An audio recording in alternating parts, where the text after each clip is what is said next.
والجمال عليكم، وحشتوني قوي كريم. ويا رب يا رب تكون ايام حلوه، ويا رب اللي فات يكون حلو واللي جاي يكون احلى، واللي اي حد اثر في عباده في صوم في صلاه في اي شيء يقربه من ربنا، لسه في ايام نقدر نقرب اكتر ونقدر نعوض اللي فاتنا. انا النهارده بس طالعه عشان في كذا حاجه كده. طبعا فات من رمضان 13 14 يوم بحاول اقلب. انا مش ماليش في المتابعه بشكل جاد، يعني ما بقعدش اتفرج بقى وحلقه تقع فاروح اجيبها من على النت، ماليش في ده. بحس ان رمضان في حاجات كتير قوي تتعمل احسن من الدراما والمسلسلات، لكن احيانا بتستفز. انت بتشوف بقى ولو على الفيسبوك الاقي بقى كلام وكومنتات وتعليقات، فبيجي لي حاله كده من الاستفزاز. فايه ده خلاني على مدار ال 14 يوم اللي فاتوا من رمضان او ال 13 يوم اكون افكار واكون حاجات واطلع دردش فيها معاكم. طيب ناس هتقول لي يعني انت الحته دي مالك بالمسلسلات؟ لا، انا مش بتكلم هنا عن المسلسلات، انا بتكلم عن المسلسلات دي وانعكاسها على حياتنا. ما اكيد اي حاجه في الدنيا او الدراما دي اصلا في الاخر هي مواقف متاخده من الحياه. هما الافكار دي بتجيلهم منين؟ من حياتنا. انا واحده من الناس على مدار شغلي في البرنامج شفت حاجات تتعمل مش مسلسل، تتعمل مسلسلات وافلام، وبستغرب جدا فقر الافكار اللي في المسلسلات. يعني الحياه فيها حاجات كتير جدا صعبه. انا واحده من الناس اقدر الف 10 مسلسلات، والله مش شطاره مني، على قد كم المكالمات والمشاكل اللي جات لي في حكايات لايف يخليني اعمل 10 مسلسلات. يعني انا لو تعاون معايا سيناريست محترم كده ممكن نقعد نالف سيناريو وحوار، نالف مسلسل، نالف قصه، وبعد كده هو يبتدي يصيغ كسيناريو وحوار. ليه؟ عشان خاطر الدنيا فيها حاجات كتير قوي، فيها حاجات كتير قوي تستدعي ان احنا نلتفت ليها اكتر من اللي موجود على الساحه حاليا. يعني خلينا نبدا بمسلسل نعمة الافوكاتو. وليه انا هبدا بالمسلسل ده؟ المسلسل ده بالذات لو هتكلم فهو بشكل كبير قوي قوي قوي ليه علاقه بحاجات كتير قوي بشوفها على مدار حياتي، خاصه في شغلي. يعني الست اللي عندها عطاء مبالغ فيه، الست اللي طول الوقت بتدي بتدي بتدي وفي الاخر مستنيه الراجل اللي يقول لها كلمتين الحلوين او يطبطب عليها. نعمة الافوكاتو بشكل خاص وحطوا تحتيه 1000 خط. مفروض ان هو مسلسل كل الناس بيتهموه اتهام صريح جدا ان مي عمر الفنانه اللي جوزها بيسندها فعمل لها مسلسل ليها. لا، انا مش هتكلم في النقطه دي خالص، لان انا مش شايفه انه عيب ان الراجل يسند مراته، ومش شايفه انه عيب ان الراجل لو عنده حاجه يقدمها لمراته. واكبر دليل على ده ان احنا اصلا منتقدين شخصيه نعمة الافوكاتو كمحاميه في المسلسل. جوزها راجل ندل وناطع وعايز يعيش على قفاها، فالراجل اللي بيدعم مراته ان كانت بمهنه ان كانت بفلوس ان كان اي دعم، ده راجل يتشال فوق الراس. لكن هنا انا بتكلم في نعمة الافوكاتو اللي فيه منها كتير ويمكن اسوأ، واللي فيه منها كتير ويمكن على شكل ابشع من نعمة الافوكاتو نفسها. نعمة الافوكاتو طالعه في المسلسل ست محاميه شقيانه. طبعا في ديفوهات كتير في المسلسل، ولكن الخلطه السحريه اللي بيحب يعملها محمد سامي ان هو بيعرف يعمل مواقف او بيختلق مواقف بتخليكوا انتوا كمشاهدين منسجمين قوي. دايما يظهر بطل بنت جدعه، بنت بتجيب حق الناس، زي برضو ما بيعمل ده مع محمد رمضان، البطل الجدع اللي بيعرف يجيب حق الناس، اللي بيدافع عن الحق والباطل، اللي بيتخانق وهو دايما اللي بيضرب. بيعرف يصيغ لكم مشاهد يعني يصير جواكم فكره ايه، الله حلو قوي. واحنا دايما نحب صوره البطل، ونحب دايما اللي احنا نفسنا نحققه نشوفه على الدراما، فنحس ان احنا ده البنت اللي جدعه اللي بترد اللي بتجيب حق المظلوم. كل بنت بتتفرج على نعمة الافوكاتو بتتخيل نفسها مكانها. برضو مش دي القصه. نعمة الافوكاتو الست المظلومه المقهوره اللي طالعه مفروض بتحب واحد، والواحد ده بيستغلها ويعني بياخد منها قد ما يقدر، وما يهموش غير نفسه وبس. اهم حاجه عنده ان هي تشتغل وهو مش قد كده، والشغل مش قد كده معاه، فبتديله عربيتها ووهبله حياتها وهو بياخده بس. طبعا الديفول كبير قوي في المسلسل بالنسبه لي ان لما هي تكسب من قضيه 10 مليون جنيه، رقم طبعا مبالغ فيه جدا، وصوتها مسمع لدرجه ان رجل اعمال كبير هيسيب محامين البلد كلها ويقعد يدور على نعمه الافوكاتو اللي المفروض كانت الاولى على دفعتها، ولكن هي سابت الجامعه عشان بتحب تجري في المحاكم. مش موضوعنا برضو. المهم المحامي راح 10 مليون جنيه ادهم لها، فهي تروح عامله ايه بقى؟ هي مش مفكره في نفسها خالص، ما عندهاش حب الذات خالص خالص نهائي. فتروح عامله ايه؟ مديه لصلاح 8 مليون جنيه. طيب اي واحده بتسمعني حتى لو هي بتضحي وبتدي لجوزها مرتبها او بتدي له ورثها، بتقول له انا بديك، بتبقى حابه يعرف المعلومه دي، انا اديتك اهو ورثي اهو، انا بديك اهو حاجتي واديك فلوسي عشان تحطني في عينيك. لكن نعمه من عندها من الترفع اللي يخليها اصلا تتفق مع المحامي، اوعى تقول ان دي فلوسي، قول ان دي فلوس الوقف والقضيه اللي هو كسبها، عشان هو كان في المسلسل طالع انه ليه وقف معين ولو كسبه هيكسب مبلغ كبير. فهي اتفقت مع المحامي يفهموه ان هو كسب القضيه وان الفلوس دي نتيجه الوقف اللي كسبه. شفتوا قد ايه هي انسانه؟ وطبعا تدور الاحداث وتلف الاحداث وهو عمال يبقى من واطي الاوطى من واطي الاوطى، كل ما ترفع فيه سقف التوقعات هو ينزله لها، كل ما تتعشم فيه لا تلاقيه قد ايه ندل وتلاقيه قد ايه خسيس. طبعا حضراتكم شفتوا ده، ناس كتير متابعه المسلسل، وهو سبحان الله ممكن نختلف مع مسلسلات محمد سامي لكن بتتابع، وده في الاول وفي الاخر رزق. يعني ده ملوش علاقه بشطاره، هو رزق سبحان الله، هو ربنا مقدر له ده. يمكن عشان هو بيبقى صادق قوي هو بيشتغل، يمكن عشان هو بيبقى مجتهد، يمكن عشان هو بيبقى حابب الشغلانه، لان مفيش مقياس للنجاح في المسلسلات بتاعته اللي يخلينا كلنا حتى اللي بينتقدوها بيتفرجوا عليها.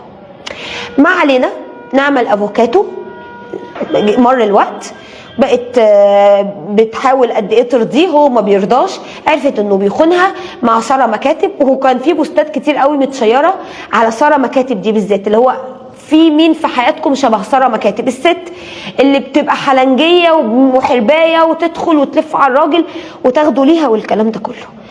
ليه انا اتكلمت على نعمل افوكاتو بالذات؟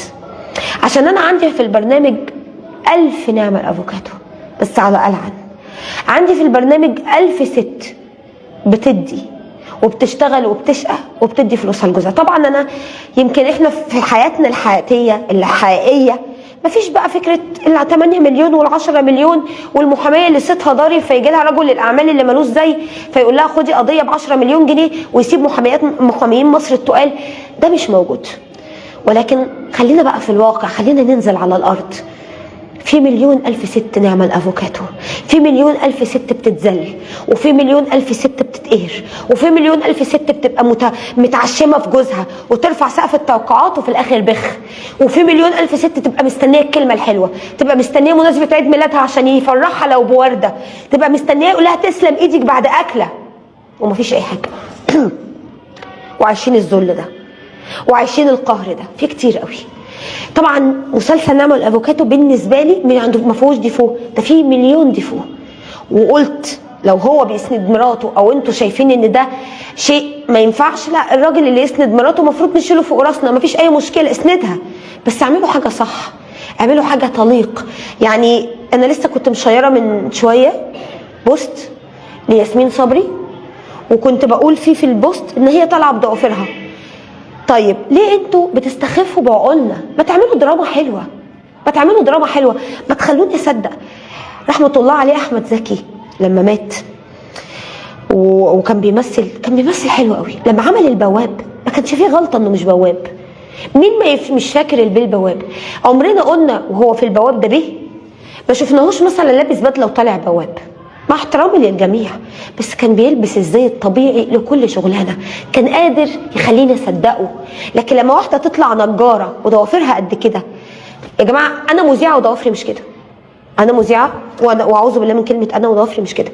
طيب ده اهمال؟ لا، عشان انا في الاخر ست بيت، عشان برجع في الاخر بالليل بحضر سحور وبكره بعمل فطار وبعمل كل شيء. طبعا هم ياسمين صبري والممثلات على راسي، وربنا يرزق الجميع وكل واحد يتهنى زي ما هو عايز، بس لما تيجي تقدمي مسلسل ومعاكي كرو محترم المفروض يفوقك لو انت مش فايقه، المفروض يقولك لا، لو ناويه تشتغلي مهنه شاقه خليكي شبه الناس دي، ما تطلعيناش متمكيجه، خليكي بشرتك مش احسن حاجه لانك انت ما بتستعمليش الكريمات والمرطبات اللي بالشيء الفلاني. انت ست شقيانه بتصحي كل يوم الساعه 7 الصبح تقولي يا رب رزقي عليك، ويا رب انا نازله اشوف اكل عيشي، فايدك خشنه لانك بتمسكي المنشار وبتمسكي الالات اللي ليها علاقه بالنجاره. لما تعملوا مسلسل زي نعمل افوكاتو صوروا بجد الست المذلوله اللي بتتوجع بجد، اللي مقهوره بجد، مش تجيبوا واحده فوق الخيال، يعني فوق الخيال، مش عايزه حتى تبين ان هدت لجوزها من فلوسها، لا ده فوق الخيال. انا بيجي لي عندي المقهوره والمذلوله والمظلومه، لكن بتقول له خد ورثي، طب هترجعه لي امتى؟ طب خدت الذهب هترجعه لي امتى؟ لكن نعمل افوكاتو عدت كل المقاييس، قررت تضحي وتدي لصلاح ومش عايزه تعرفه ومش عايزه تقول له ومش عايزه اي حاجه، وياسين يجي لها رجل الاعمال المتريش اللي بيتهيأ عليها بس تمسك له الشؤون القانونيه ب 200,000 جنيه في الشهر. يا جماعه عيب، يا جماعه عيب، يا جماعه نراعي اخواننا في فلسطين، الاكل الكتير والوجبات والعزايم والولايم نراعي شويه، نراعي. احنا في ناس بتموت هناك واحنا هنا عايشين بندي ارقام خزعبليه في المسلسلات. اللي كسبت قضيه ب 10 مليون جنيه، معلش لما يكون محاميه كسبت قضيه ب 10 مليون جنيه، ليه مفيش محاميين يستغلوا بعد كده؟ ما بعد ما يشوفوا المسلسل ده لما يجي واحد في زنقه او في مصيبه يقول له لا ادفع لي مليون 2 مليون، اصل هي وهو ده بقت الاسعار.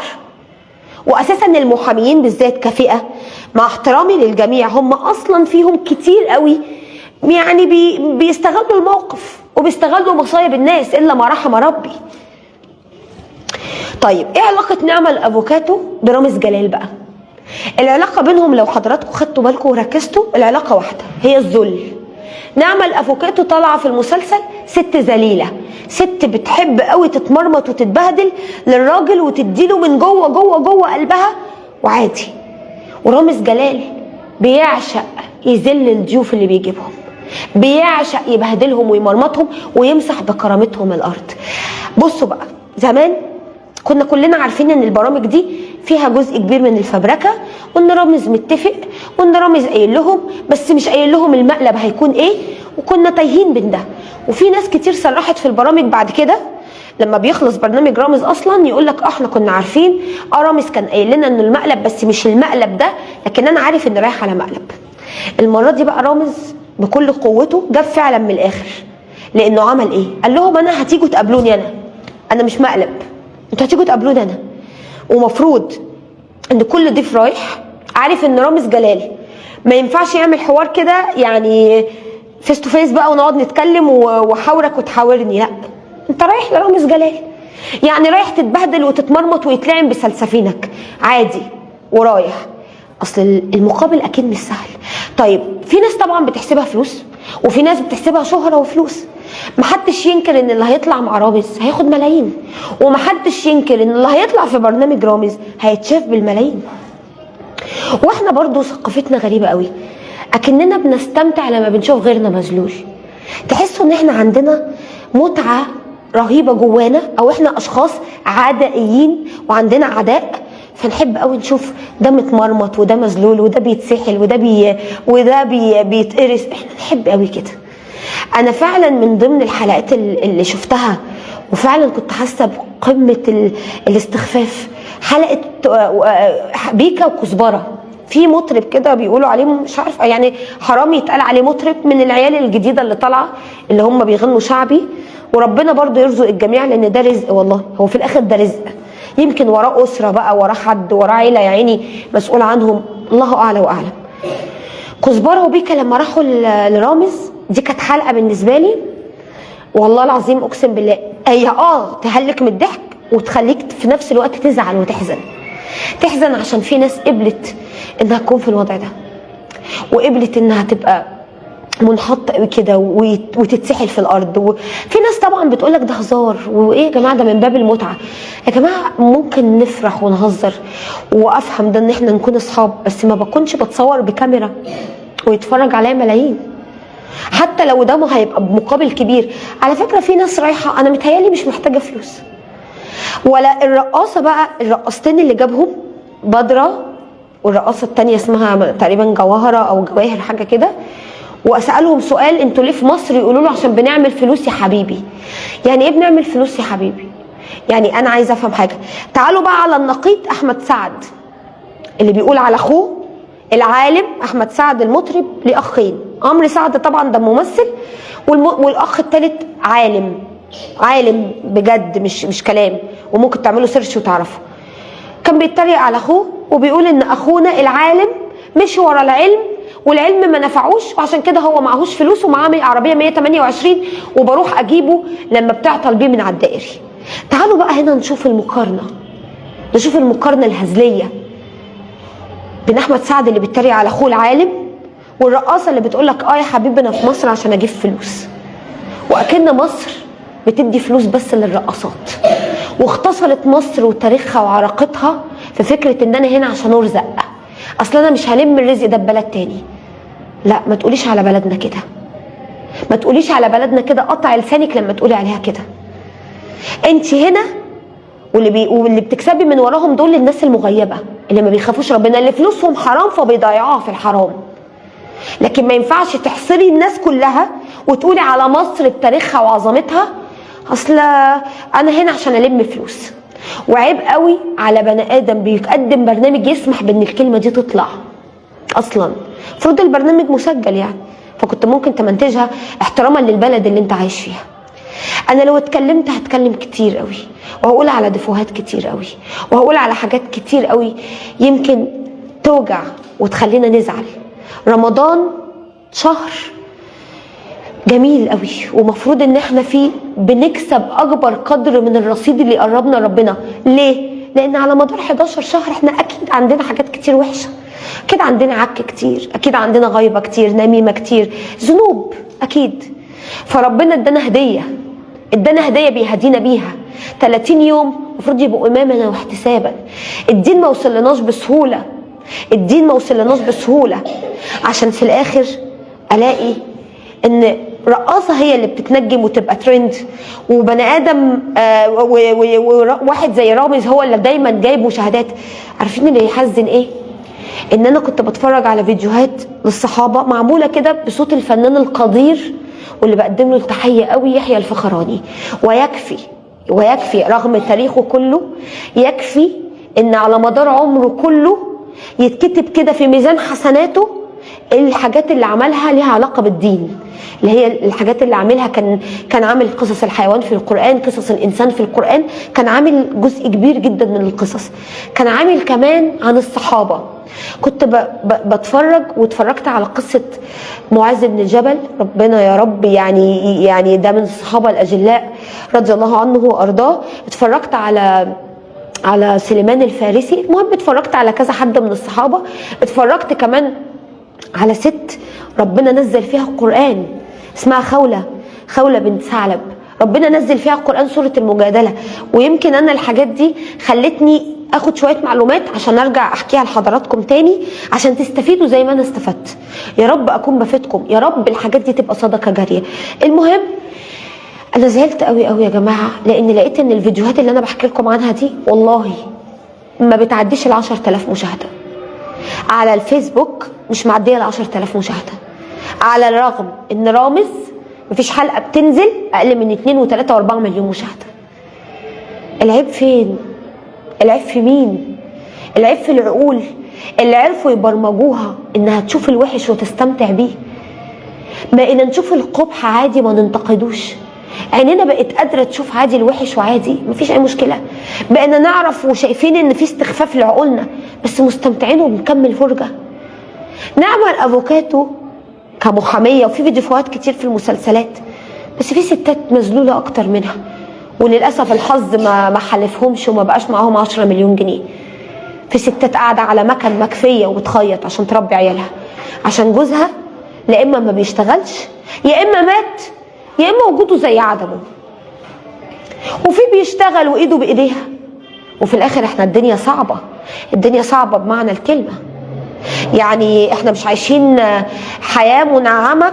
ويمكن انا ما بتكلمش عن نفسي، انا الحمد لله ربنا محاوطني بستره، وفي زيي، لكن في ناس اقل، وفي ناس مش حاسه بحد اصلا، في ناس مش حاسه بطبقه معينه حواليها.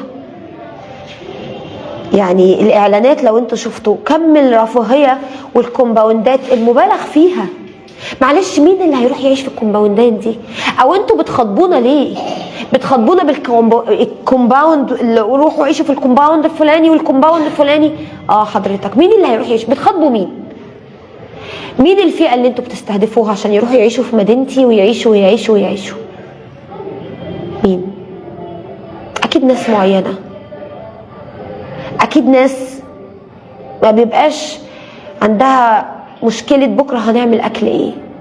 في ناس عندها مشكله بكره هنعمل اكل ايه، وفي ناس عندها مشكله هو ايه في التلاجة يتعمل اصلا. في ايه في التلاجة يتعمل اصلا؟ انا عارفه ان الدنيا فيها طبقات، وربنا خلقنا طبقات، وربنا في الاخر ما بينساش حد، كلنا في سترك يا رب. ويمكن البني ادم اللي في رزقه على قده وعيشته على قده يمكن عايش سعيد ومنعم عن واحد عايش في قصر، وربنا هو اللي اعلم بحال كل بني ادم. على فكره ربنا اللي اعلى واعلم.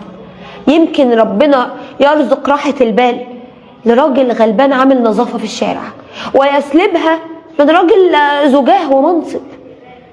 وربنا بيرزق من له حيلة عشان يستعجب أصحاب الحيل.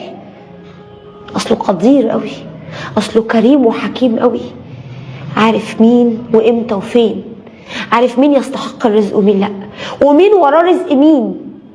وأحيانا الرزق يكون نقمة، وأحيانا فلوس الناس بتسعى وبتجري وبتتكلم عليها تكون سبب في تعاستك العمر كله.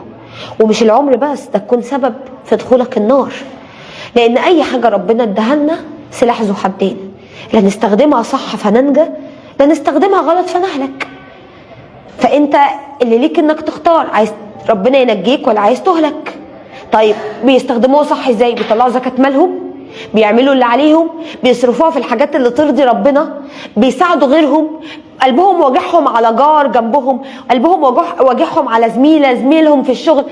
واخدين بالكم من الناس اللي حواليكم ولا عايشين في حته لوحدكم وسادين ودانكم؟ سادين ودانكم دي قصه تاني، واخد بالك من اللي حواليك بتحاول تراضي الناس على قد ما تقدر، دي برضو قصه تانيه. ولكن انا هنا النهارده بتكلم على الذل، على الذل. طبعا زعلانه جدا جدا ان فنانين بيقرروا يروحوا برنامج عارفين ان هو مش مقلب. طبعا يعني خليكم تفكروا في التفاصيل، الموبايلات متاخده ومتشاله وهم عارفين انه هيروحوا يقابلوا رامز، ورغم ذلك رايحين بارادتهم ومكملين. زعلانه على فكره مسلسلات متعوب فيها ومصروف عليها ومحدش بيكلف خاطره يعمل افكار كويسه، مع انه والله في افكار كويسه وفي شباب كويسه وفي شباب تقدر تعمل افكار احسن من مؤلفين كتير قوي اساميهم محطوطه دلوقتي على تترات المسلسلات، بس احنا ما بندورش. في شباب كتير قوي تقدر تنتج اكتر من كده. انا قلت لكم مش شطاره مني، انا واحده من الناس اتغذيت بمشاكل تعمل افلام ما تعملش مسلسل. اتغذيت من كتر المكالمات اللي جات لي على مدار 5 سنين في حكايات لايف، ان كان في برنامج على السوشيال ميديا او على التلفزيون، يعمل 100,000 مسلسل و100,000 فيلم. اتغذيت كده. لكن للاسف هي القصه ماشيه، اسامي كبيره بيجيبوا بعضهم يعملوا المسلسل يتباع لشركات، والشركات تبقى معلنه، والدنيا دايره، لمنا فلوسنا خلاص. والمشاهد في الاخر قاعد اتفرج على التلفزيون تمام، اتفرج على النت تمام، في الاخر هنا كسبانين وهنا كسبانين. اكسبوا بس متعونا، اكسبوا بس خلونا لما نسيب ان احنا نقرب من ربنا وننشغل وننشغل بالدنيا ونسيب العبادات، على الاقل نتمتع، على الاقل نتمتع. يعني في ناس اللي هي بتعمل الفروض بالظبط وبتصلي بالظبط، لما تروح بقى تنصرف وتقول لك انا عملت فروض، انا هبتدي اقلب وهبتدي اتفرج على حاجات تبسطني، اتفرج على حاجات تضيف لي، اتفرج على حاجات مش طول الوقت ناس بتنتقم من ناس، وناس بتظلم ناس، وناس بتجري ورا ناس، وناس بيجي لها الفلوس من الهوا، ناس بيجي لها الفلوس من الهوا. فنفسي في حاجات طبيعيه. هو ليه ما بقيناش نشوف؟ انا بتكلم معاكم بصوت عالي على فكره، يعني انا والله النهارده طالعه ده لان انا على مدار ال 13 يوم اللي فاتوا عماله اشوف بوست على الفيسبوك، اشوف تعليقات الناس، وده كله بيعمل عندي مخزون.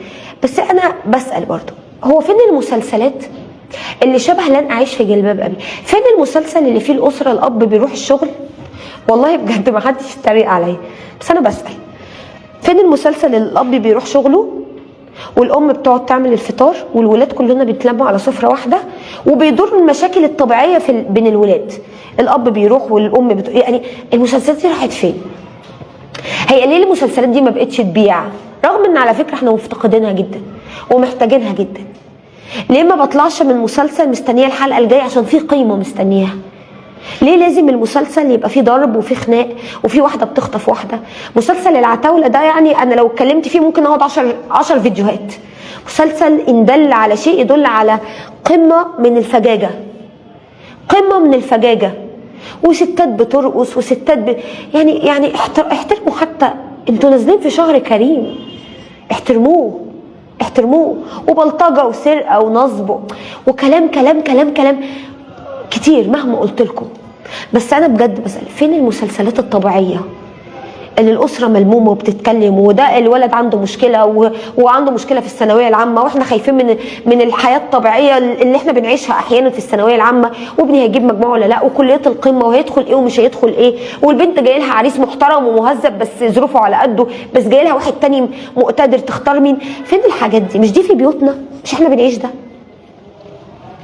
يعني احنا بنعيش ده، ليه انتوا ما بتعيشوناش ده ونشوفه؟ ما هي الحياه كلها مش محاميه كسبت قضيه وكسبت 10 مليون جنيه وعماله توزع في الفلوس وهي مش فاهمه بتوزعها لمين، وتدي لده مليون وتدي لده مليون. ما هو الحياه مش كده يا جماعه، احترموا عقولنا. ولا مش الحياه مش نجاره عامله بديكير ومانيكير ومركبه ضوافر قد كده،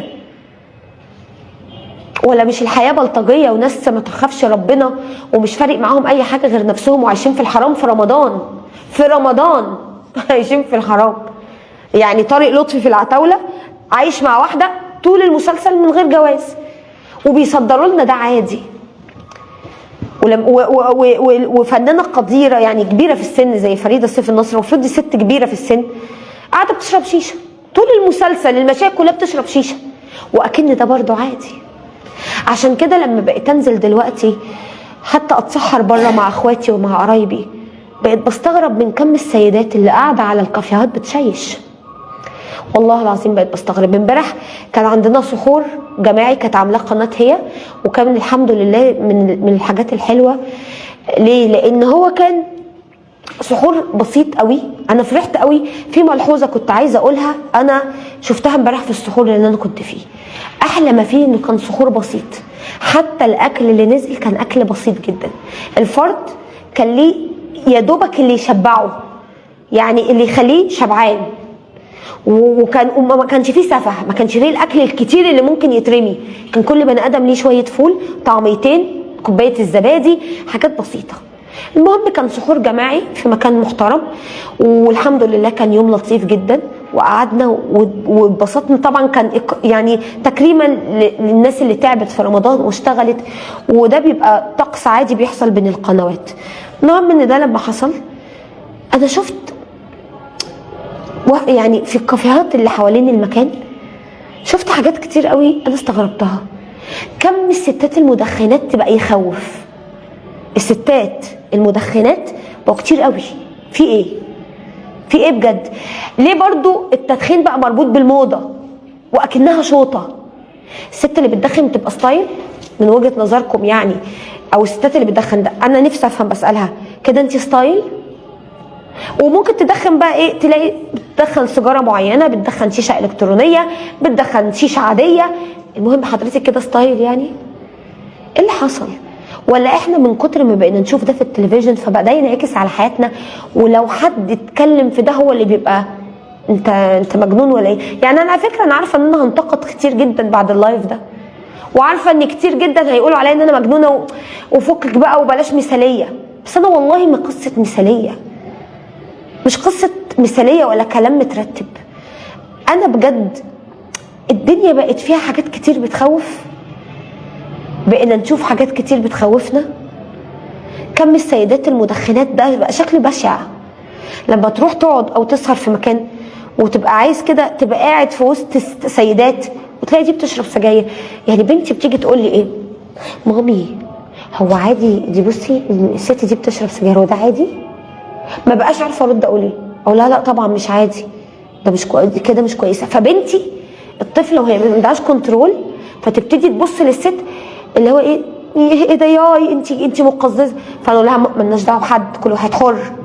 وابقى انا محتاره ومتلخبطه بنفهمها ان كل واحد حر، ولا ده مش عادي وده شكل مش حلو وما احبكيش تشوفيه.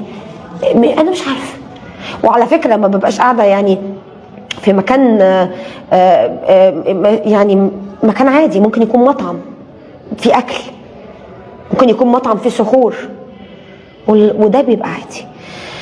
ربنا يعافينا يا رب واياكم. عايزه اقول تاني، اللي اثر في اللي فات لسه في فرصه، لسه في فرصه. اجتهدوا قوي قوي قوي قوي، اجتهدوا قد ما تقدروا، اجتهدوا قد ما تقدروا. رمضان يستحق منكم الاجتهاد. اجتهدوا في صلاتكم، في صيامكم. على فكره يمكن انا في رمضان ما بشتغلش كتير. يا رب يا رب يا رب يا رب يقبلني. بحاول لان الشغل موجود طول السنه وربنا يديمها نعمه، والشغل اكيد مهم، بس بجد الايام دي حلوه قوي. فاللي اثر في اللي فات اجتهد في اللي جاي. ما تحطش امل ان في مسلسل هيجي يخليك اسعد حد في الدنيا. للاسف الحاجه والشغل اللي موجود مش متعوب عليه، بقولها وانا زعلانه. الشغل اللي موجود في رمضان مش متعوب عليه، الشغل قص ولزق وفكره من هنا مع فكره من هنا وخلصنا. محدش عمل فكره متعوب عليها. اتفرجوا على حاجات تنوركم، اتفرجوا على حاجات تفيدكم. سمعت ان مسلسل الحشاشين بيقولوا انه حلو جدا، وناس زعلانه انه 30 حلقه بس، خلاني اثره فضولي ان انا عايزه اشوفه. فيا رب يكون ليه قيمه ويكون ذو قيمه وبيقدم فايده، ويا رب نلاقي الحاجات اللي تفيدنا، ويا رب نلاقي الحاجات اللي تشبعنا كده زي زمان وتخلينا نتبسط ونطلع منها في الاخر احنا وولادنا على الاقل بضحكه، بابتسامه، بفرحه، بقدوه، نطلع باي حاجه يا رب. واهم حاجه عايزه اقولها في النهايه، ما تتذلوش يا جماعه، يعني ما تتذلوش بجد، لا راجل ولا ست، لا راجل يتذل عشان ست ولا ست تتذل عشان راجل. ربنا ما خلقناش عشان يذلنا، ربنا خلقنا احرار، وذلتنا تبقى ليه هو بس، وذلنا ربنا رفعه وكرامه. فربنا خلقنا كبار قوي. فبلاش اي ست بتسمعني تبقى نسخه من نعمه الافوكاتو اللي انا مش مقتنعه بحاجات كتير. بلاش اي ست بتسمعني تتذل، بلاش اي ست بتسمعني تبقى عندها عطاء مبالغ فيه. الراجل اللي انت بتديله قوي ده هو اول واحد هيقولك هي عملت لي ايه. مهم قوي ان الست تبقى في ظهر جوزها بس بالاصول. خليكي في ظهره، شجعيه في شغله، شجعيه انه ينجح، شجعيه انه يشتغل، شجعيه انه يكبر، قولي له برافو على حاجه عملها، ده مهم. ورا كل رجل عظيم امراه، مهم. لكن ما تقولولوش الغي دورك وخليني اقوم بدورك. ما تقولوش اركن انت على جنب انا موجوده. ما تقولوش انا ورثت انت ليه تشتغل وتتعب ما انا فلوسي موجوده. لا، وترجعي بعد كده تقولي يا ريتني ده راح اتجوز عليا، ده راح ظلمني، ده راح عمل فيا. ما هو عمل كل ده منك، عشان انت اللي ذليتي نفسك، عشان انت اللي قللتي من نفسك، عشان انت اللي بدلتي الادوار. ما تبدلوش الادوار. الراجل يفضل في مكانه بهيبته بكرامته، بان هو المسؤول، بان هو اللي عليه النفقه وان هو اللي عليه القوامه. الراجل يفضل بهيبته والست تفضل بضعفها وانوثتها وحنيتها واحتوائها للبيت كله. ما تبدلوش الادوار، لان لما بتتبدل الادوار بنتوه. وهنلاقي كتير قوي شبه نعمة الافوكاتو، ويا رب ما نلاقي شبهها كتير، ونلاقي ستات اقوياء ورجاله بتخاف ربنا يا رب العالمين. بحبكم جدا ورمضان كريم. يا رب اكون كنت خفيفه عليكم وقلت لكم اللي جوه قلبي. والله انا طالعه اتكلم معاكم من قلبي وبحبكم في الله. تحياتي ليكم. مروه عزام.